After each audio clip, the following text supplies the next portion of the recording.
Sir నమస్తే అండి. నమస్కారం. కేటీఆర్ గారిని విచారణకు పిలిపించడం ఎలా అనిపిస్తుంది సార్?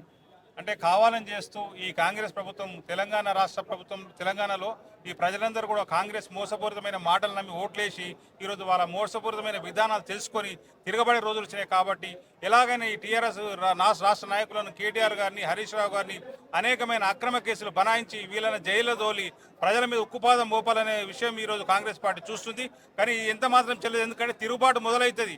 ఎప్పుడైతే కేటీఆర్ గారిని, హరీష్ రావు గారిని ఎలాంటి అరెస్టు చేసినా, అక్రమంగా అరెస్ట్ చేసినా కానీ ప్రజలందరూ ఎప్పుడైతే తెలంగాణ ఉద్యమంలో సకల జన సమ్మె ఎలా జరిగిందో అలా రోడ్ల మీదకి వచ్చి కాంగ్రెస్ పరిపాలనకు చరమగీతం పాడే టైం వస్తుంది. కాబట్టి రేవంత్ రెడ్డి ఖబర్దార్, ఇప్పటికైనా అక్రమ కేసులు బనాయించి ఈ ఉల్టాపంట రాజకీయాలు వదిలేసి ఏదైతే సంక్షేమ కార్యక్రమాలు చేస్తామని చెప్పినవో, నువ్వు 420 420 గ్యారంటీ లేదని చేస్తామని ఇచ్చినవో ఆ గ్యారంటీని అమలు చేసి ప్రజల మనసు దోసుకొని ఎన్నికలు పోగని చెప్పేసి ఎలాగో ఈ కేటీఆర్ అరెస్ట్ చేసి, హరీష్ రావు అరెస్ట్ చేసి రేపు స్థానిక సంస్థలకు ఎన్నికలు పోయి బలప్రయోగంతో ఎన్నికలు గెలవాలంటే ప్రజలు తిరస్కరించి నేను నామరూపాలు లేకుండా నీ కాంగ్రెస్ పార్టీని, నీ ప్రజాప్రతినిధులందరినీ జిల్లా స్థాయిలో స్థానిక సంస్థలో ఓడగొట్టి నీకు బుద్ధి చెప్తారని సందర్భంగా తెలియజేసుకుంటున్నాను. ఏదైతే ఈ ఫార్ములా రేస్ జరిగిందో హైదరాబాద్ లో, అది తెలంగాణ ప్రతిష్టాత్మకంగా జరిగింది. ఖచ్చితంగా అందరికీ ప్రపంచవ్యాప్తంగా తెలంగాణ అనేది ఒక బ్రాండ్ అంబాసిడర్ ముందుకెళ్ళింది.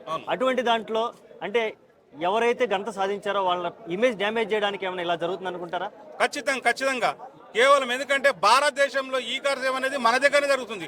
అది కేవలం కేటీఆర్ ముందు చూపు వల్ల, ఆయనకున్న ఐకాన్ వల్ల. ఎందుకంటే విదేశాలు ఉండొచ్చును కాబట్టి దాని మీద నాలెడ్జ్ ఉంది. ఇటువంటి గల్లీలో జరిగే ఈ రాజకీయ నాయకులు దీనికి ఐడియా లేదు.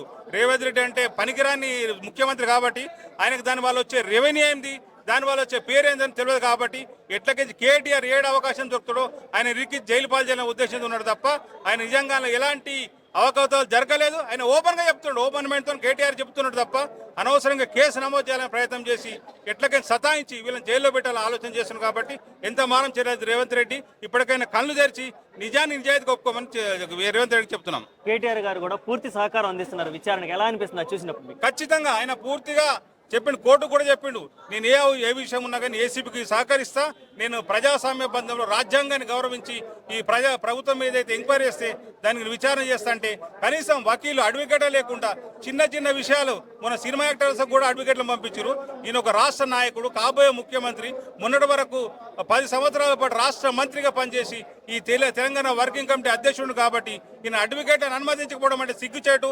కేవలం ఏంటంటే ఈయనకు వాళ్ళు ఏం చేస్తారంటే అడ్వాన్స్ నాలెడ్జ్తోని కేటీఆర్ని రాతపూర్వకంగా తప్పిదం చేయించి అలా కేసులో ఇన్వాల్వ్మెంట్ చేసి మొన్న అయితే పట్నం నరేందర్ రెడ్డి ఎలాగ చేశారో ఈరోజు కేటీఆర్ని కూడా అలే చేయాలనే ఉద్దేశంతో అడ్వకేట్లు అనుమతిస్తలేరు.